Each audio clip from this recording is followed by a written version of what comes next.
बिस्मिल्लाहिर्रहमानिर्रहीम। अस्सलाम वालेकुम नाज़रीन, मैं हूं कंबर ज़ैदी और मैं हूं सोहेल रशीद और डी चौक पर इस वक्त हम मौजूद हैं।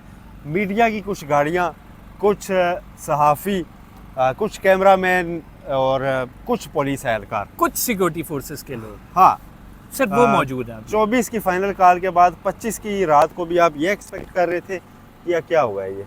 सुहेल साहब, ये बड़ा अनएक्सपेक्टेड है, लेकिन जो स्ट्रेटजी पीटीआई ने किया, मैं उस पर हैरान रह गया। मतलब डी चौक बंदे नहीं आए लेकिन बंदे आ गए। डी चौक बंदे नहीं आए लेकिन बंदे आ गए, और बंदे निकालने में कामयाब पीटीआई हो गई। फाइनल कॉल का जो नाम दिया गया वो वाकई फाइनल लग रही है। अब हाँ, आप ये नहीं कह सकते कि पूरा पाकिस्तान निकल आया, लेकिन आप ये नहीं कह सकते कि बंदे नहीं आए। एहतजाज या धरने के लिए जितने आया करते हैं ना, उतने आ गए। मैं सोहेल साहब, इस बात पे अगर आपने किसी दूसरे फरीक को, अपने जो कि ताकत में है, जो अपनी ताकत के इससे पहले इतने नशे में था कि आपसे बात नहीं कर रहा था, और आप ये कह रहे थे कि बैठे मेरे साथ टेबल पे बात करें, लेट्स टॉक, हम तैयार हैं। नेगोशिएटिंग टेबल पे आप ले आने वाले बंदे ले आए। टेबल पे ले आए, आप इतना फिगर निकालने में कामयाब हो गए। हमारे साथ यहाँ 2014 में भी मौजूद थे, 2013 भी आप देखते रहे। जी बिल्कुल। हम कुछ तिफले मकतब टाइप साफी थे उस वक्त, लेकिन इतने भी नहीं थे कि मतलब हम देख लेते थे। 2013 में तारुल कादरी साहब आए थे, 2014 में तारुल कादरी प्लस इमरान खान आए थे, और 2014 का रिकैप मुझे इसलिए इस बार ये फील हो रहा है कि 2014 में जो स्ट्रेटजी थी कि लाहौर से चलें और 2-3 दिन लगाकर इस्लामाबाद पहुँचे और मीन वाइल प्रेशर बिल्ड किया जाए, उनको बताया जाए कि अभी हमारे कारकुन हो रहे हैं। इस बार भी ऐसा ही किया गया कि पेशावर से यहाँ पहुँचने में लेट। पहली वीडियो में मैंने आपसे ये बात की। अब शो ये किया हुआ है पीटीआई ने जी कि ये तो हमारे वो लोग हैं जो आ रहे हैं। अभी तो शेर अफजल मरवत बंदे लेके इस्लामाबाद उसने ना अपना तो शो अलग करना है। और अब्बास की मैं अभी थोड़ी देर पहले कुछ बात हुई है इम्पोर्टेंट ज़राए से, तो उन्होंने कंफर्म किया कि हम मुख्तलिफ टोलियों में मौजूद हैं, and when Ali Amin Gandapur will reach D Chowk we will assemble, और फिर आप हमें उनके काफिले में शामिल देखेंगे। ठीक है, वो इस्लामाबाद में बैठ के ये सब कर रहे हैं, लेकिन आज का जो हमारा असल सवाल है, मुज़ाकरात की कोशिशें हो रही हैं। ज़ैदी साहब, आप जब आज का दिन आगे चढ़ेगा तो इसमें अडयाला में फिर मुकदमात भी होंगे और मुज़ाकरात भी होंगे। जी बिल्कुल। आपको एंड गेम इसका क्या नज़र आ रहा है? असल आज का सवाल, एंड गेम क्या होने वाला है, ड्रॉप सीन क्या होने वाला है इस फाइनल कॉल का? सोहेल साहब, जो मेरी अपनी अंडरस्टैंडिंग है वो ये है कि तहरीक इंसाफ इस धरने के बाद गेन करके जाएगी। तहरीक इंसाफ इस पोजीशन में आ गई है कि कुछ गेन करे। अब क्या गेन करेगी? नहीं है दूसरा, गेन करके नहीं जाती तो तहरीक इंसाफ को दोबारा तहरीक बनने में सालों लगेंगे।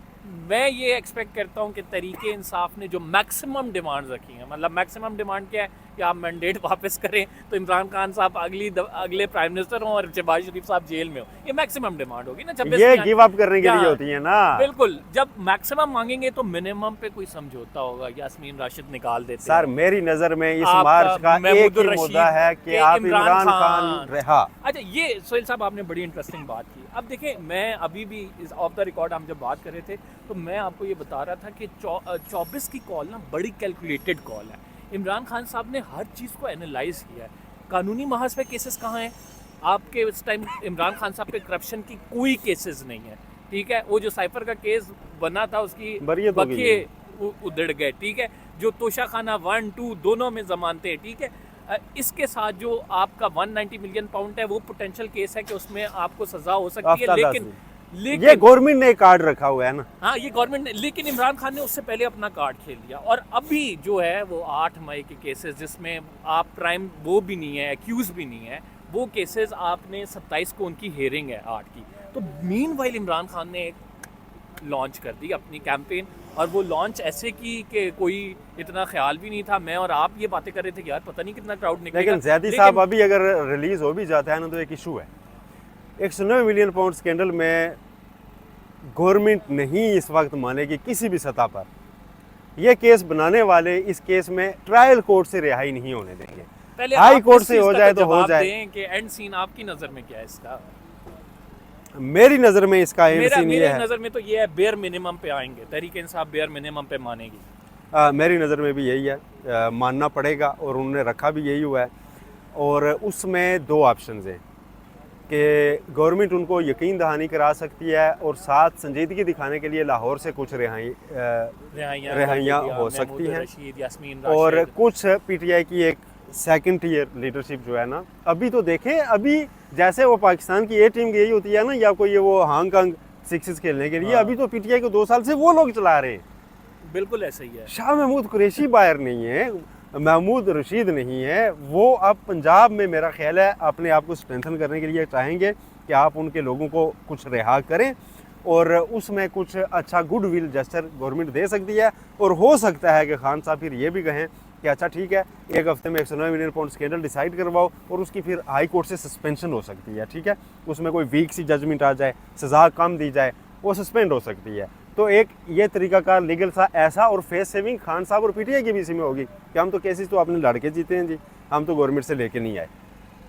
ठीक है, और हमने जो एहतजाज करवाया था उसके साथ एक चीज़ ये होगी जी कि 26वीं तरमीम को रिविज़िट करने के लिए कमेटी बन जाए, या 2018 के इलेक्शन के ऊपर कमीशन के लिए पार्लियामान में कोई कमेटी बन जाए, या TOR तय करने के लिए हम इसकी तहकीकात कैसे कराएंगे, उसकी सिफारिशात हों, फिर वो या जुडिशल कमीशन की तरफ जाए या मामला किसी तरफ। 26वीं तरमीम और इलेक्शन को माइनस नहीं किया जाएगा इमरान खान की।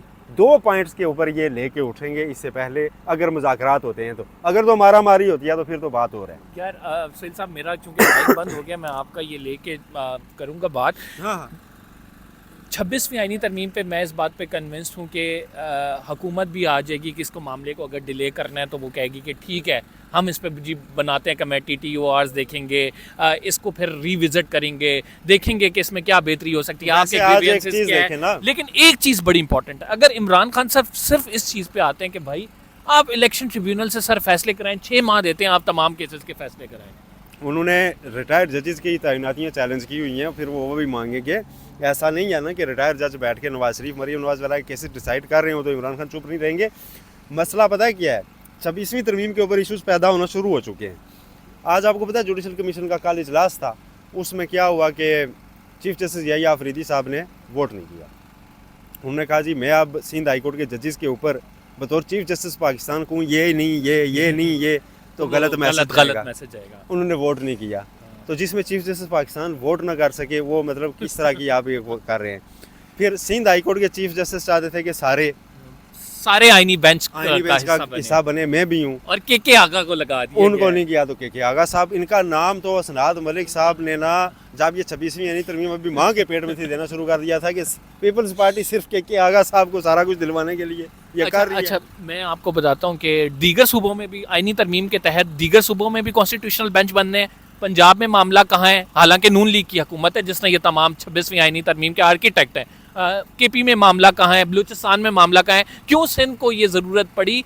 असम्बली से करारदाद पास कराई सर, उसके बाद अगले दिन हमने जुडिशल कमीशन का इजलास देखा। उस जुडिशल कमीशन के इजलास में चीफ जस्टिस कहता है कि भाई अभी सारे जजेस जो आईनी मामला। एक और मसला भी देखें ना, आज कोरम किधर था, आज अपोजिशन की नुमाइंदगी ही नहीं थी।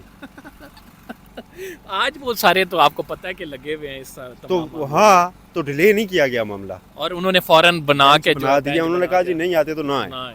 वो शिबली फराज साहब और उमर यूब साहब जो है ना, डियाला की बार जब उन्हें पकड़ा जाता था तो वो अपना तारुफ ये भी करवाते थे कि जुडिशल कमीशन के मेंबर हैं।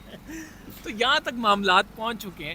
तो बेसिकली वही वाली बात है ना, तेरा जज मेरा जज, जो पीपल्स पार्टी चाहती थी, और पीपल्स पार्टी चाहती ये थी कि 26वीं आईनी तरमीम के जरिए जुडिशल कमीशन में, आपको याद होगा कि बुलावल चाहते थे कि हम इस जुडिशल कमीशन में मैं हिस्सा बनूं, और उसके बाद उन्होंने एतराज़ किया कि नून लीग के क्यों ज़्यादा नुमाइंदे हैं और हमारे ज़्यादा नुमाइंदे जो हैं होने चाहिए। बार कौंसिल के में हालांकि फारूक एच नाइक साहब बैठे थे, और इस पर उनकी आपस में वो भी हुई। और तेरा जज मेरा जज का मामला ये है कि के आगा को लगाकर बेनिफिशरी बनना चाहते हैं सर। अब देखें क्या क्या बेनिफिट्स उसमें से ले सकते हैं, सिंध में कितने कोई केसेस हैं उनके या क्या नहीं, लेकिन अभी तो आगा साहब सुप्रीम कोर्ट भी आएंगे। आमिर फारूक साहब ने भी आना है, वेलकम, उनको आना चाहिए, बहुत अच्छे फैसले लिखते हैं वो। अच्छा, नहीं मैं मजाक नहीं कर रहा।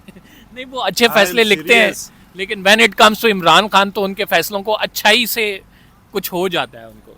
आप देखें ये धरने वाला फैसला जो उन्होंने लिखा ना, गवर्नमेंट ने सेलिब्रेट किया ना 2 दिन, कि हमें तो ऑर्डर मिल गया, उसमें अंदर लिखा हुआ है कि उनका आईनी हक है एहतजाज करना और उनको एंगेज करेंगे तो जगह देनी पड़ती है। अभी उनको सुना ही नहीं गया। पीटीआई आएगी ना, कल परसों ये डेट है। देखें ना, ये कितना मतलब एक जज के लिए जो इस्लामाबाद हाई कोर्ट का चीफ जस्टिस है, उसने पूरा फैसला दे दिया उस पार्टी के खिलाफ दिया जो उसमें फरीक ही नहीं थी भाई। इंटरिम ऑर्डर है ना, परसों आएगी ना पीटीआई, वो कहेगी जी आपका ऑर्डर सर आंखों पर, हमने कोई अमलो अमान गमला नहीं किया, तोड़ा हमने, हम आए नहीं आपके शहर में। इन्होंने पूरा शहर बंद किया हुआ, इनसे पूछे क्यों किया हुआ है, हमें इन्होंने जगह दे देनी थी, हम बैठ जाते पहले दिन ही। अच्छा सोहेल साहब, हम थोड़ा सा टॉपिक पे वापस आते हैं। आपका क्या ख्याल है कि कितनी बड़ी तादाद में लोग आ रहे हैं और कितना प्रेशर वो बिल्ड कर सकेंगे? देखें, तादाद जो है ना इतनी है, जो मैंने शुरू में आपको बताया, जो दिखा कि आप नेगोशिएट कर सके। माजी में इतनी तादाद दिखा कि काजी हुसैन इब्न नेगोशिएट करते थे। माजी में इतनी, इससे बहुत कम तादाद दिखा के बिलावल भुट्टो कराची से यहाँ मार चले आए थे, वो काम पे टांगेंगी। हाँ अच्छा, ताहिरुल कादरी साहब इतनी दिखाते थे। मौलाना फजलुर रहमान जो लेके आए थे इमरान खान के दौर में, इतनी स्ट्रेंथ थी। आप रेलेवेंट हो जाते हैं, आपके साथ चल के कितने लोग आ रहे हैं वो मैटर नहीं कर रहा होता, आप कितनी बड़ी जमात हैं ये मैटर कर रहा होता है। और ऑप्टिक्स क्या है उसके, ये भी बड़ा मैटर कर रहा होता है। ये तो और तहरीक इंसाफ माहिर है सोशल हाँ। मीडिया पे ऑप्टिक्स पे। अब सोशल मीडिया का एक चीज़ है, अब आपको पता है आजकल डायनामिक्स चेंज हैं। आजकल लोग ज़्यादातर नेट बंद करके घर बैठ के टीवी पे भी देखना चाहेंगे, सोशल मीडिया पे भी देखना चाहेंगे कि जी हमारे लोग कहाँ तक पहुँचे। कई लोग उनके साथ उस पर लगे होते हैं, कीबोर्ड वॉरियर्स जिन्हें कहा जाता है। टीवी पे आ रहा है यार, ब्लैंकेट बैन किया हुआ है सर। मैंने तो कल इधर से लाइव दिया है सर। कल दिया है आपने, उसके बाद से फिर आपको पता है कि ऑर्डर्स आए हैं न्यूज़ रूम में। मैं उसके बाद छुट्टी पर था, ठीक है। तो चलें, बैटरी हमारी 5% रह गई है। 5% रह गई है। तो खत्म करते कम हैं। बैटरी के साथ बड़ी बात नहीं करनी चाहिए। छोटी बैटरी बड़ी बात। यहाँ से हम दोनों को है नहीं कुछ भी नहीं है यहाँ, हम सुप्रीम कोर्ट के रिपोर्टर हैं।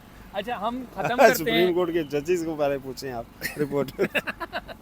ये भी बड़ी इंपॉर्टेंट बात कि जजेस साइड लाइन हो गए हैं, दो बड़े बड़े, तो हम दो छोटे से रिपोर्टर की हैसियत रखते हैं। तो बहरहाल सोहेल साहब, इसका इख्तिताम करते हैं विद एंडिंग रिमार्क्स। आपसे मैं एंडिंग रिमार्क्स एक ये चाहूँगा कि कल का दिन क्या होगा? कल का दिन जो होगा अडियाला में होगा। इमरान खान साहब से मुलाकात की जाएगी, अडियाला में मामला तय होंगे, नेगोशिएशन जो है जारी हैं और उसमें देखते हैं फिर क्या होगा। अभी यहाँ पे पीटी शुरू होने वाली है, ये बेल्स बजा दी गई हैं, देखते हैं क्या होता है। हम भी देखते हैं कोई यहाँ पे शुगल लगने लगा है। फिलहाल के लिए इतना ही सोहेल साहब, खुदाफिज कर दीजिए। अल्लाह हाफिज़ जी, बहुत शुक्रिया। आप चैनल सब्सक्राइब को मज़ीद जो है वो अपडेट्स जो है अब तक पहुँचाते रहेंगे। सूरज निकले उसके बाद आपको कुछ देख के मज़ीद चीज़ें कि किस तरफ जा रहे हैं मामला, तो मुज़ाकरात के वो आप तक पहुँचाएंगे। अल्लाह निगहबान।